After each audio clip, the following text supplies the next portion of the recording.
Welcome back, nail queens, to the sixth, yes, sixth, it's a lot of videos, sixth video in my beginner basic series for jelly tip application.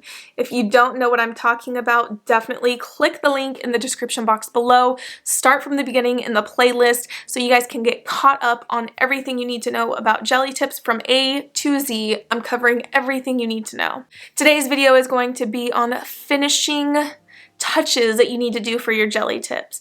If you didn't already know, jelly tips usually have numbers on the free edge tip of them, and some brands even put their brand name on the jelly tips. So that can look like an eyesore. I don't know about you guys, but I don't want my nails to say eye gel on them.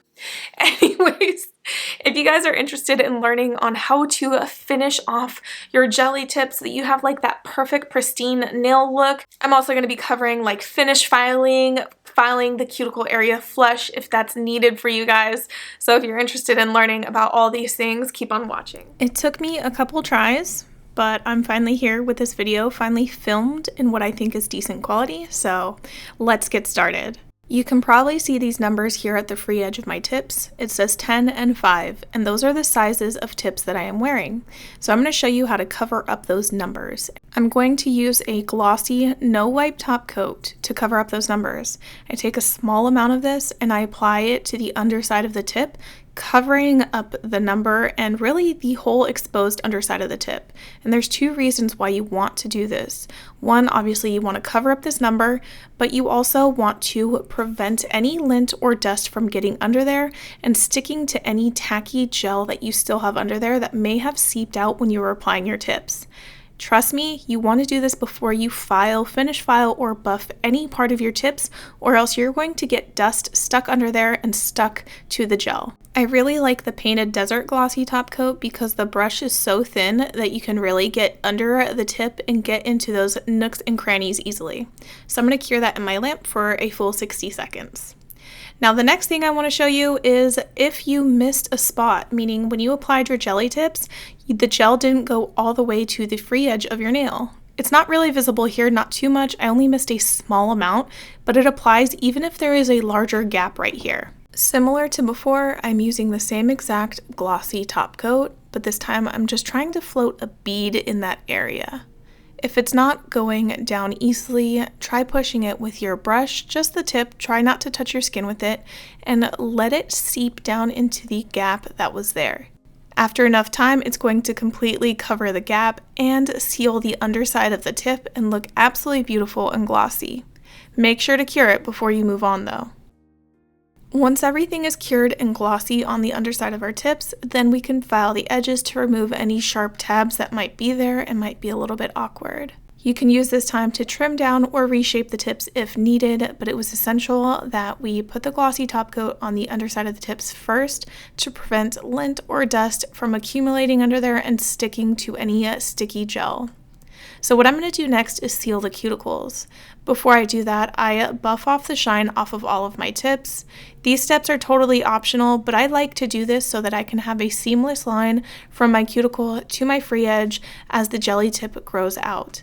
So I buff off the shine off of all of my tips, and then I take an e-file bit like this one, and I start blending the cuticle area of the jelly tip to my natural nail.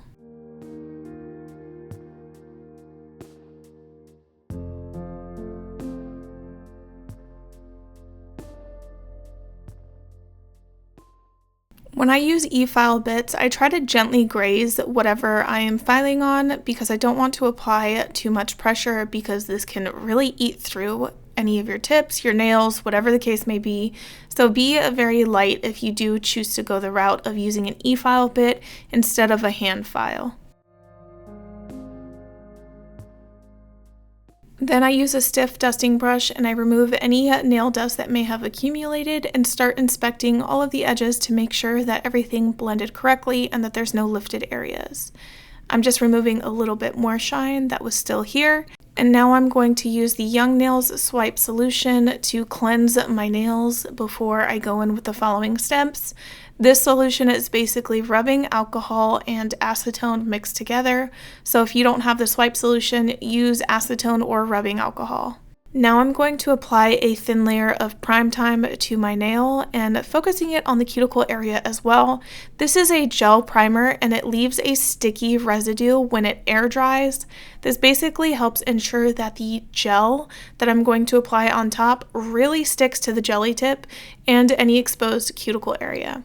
So I'm just scrubbing on a layer of this on top to the jelly tip and focusing on my cuticle area and letting it air dry. Once it completely air dries, it's going to have a sticky finish, but then I can go in with a thin layer of gel base coat. I'm going to use the Kimber's Creations one because I don't have the Painted Desert base coat yet. So I'm going to use the Kimber's Creations and apply a thin layer, focusing on getting it towards the cuticle area, but not flooding the cuticle area.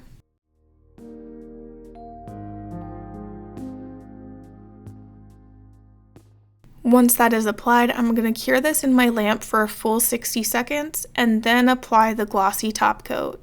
Mind you, I recently did a video showing a similar technique using the rubber top coat, but I'm going to use the Glossy Top Coat here today because it is thinner than the rubber top coat and I don't have to do a fill. So I'm going to use the thin Glossy Top Coat and apply a thin layer of this, making sure to cover all of the gel base that I just applied so that it doesn't leave any stickiness and it nicely conceals the cuticle all the way to the free edge.